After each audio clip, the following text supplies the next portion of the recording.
my liewe tikkie-tokkers, ek gaan weer vir julle 'n resep gee van alles in een pot. Is julle reg? Tikkie-tokkers, hierso is die vleis nou opgesny in blokkies. Dan gaan ons in met die smoked paprika. Ons gaan in met sweet and sour.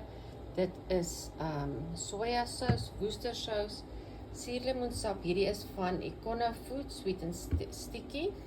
En 'n bietjie tomatiesous. Ek gooi dit hier op en ek maak 'n mengsel. Goed, hierdie gaan nou in die yskas in tot môreoggend toe wanneer ons dit benodig, wanneer ons dit dan nou in die pot gaan sit. Dis nou hoe ons vleisie lyk na hy lekker gemarineer het vir die nag.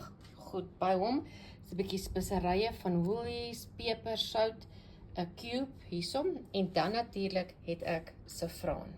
In vir ons eie, ek het vir ons wortels, ek het vir ons aartappel. Nou gooi ons sousies in en hy gaan oontoe. Hy het sy dekseltjie op 200 grade en daar gaan hy. Tikkie-tokkers, dit is soos hy lyk nou as hy gaar is, saam met bruinrys. En dan het ek hierdie pumpkin fritters wat ek vir ons nou in die airfryer gaan sit. En daar het jy 'n hele maaltyd en geniet.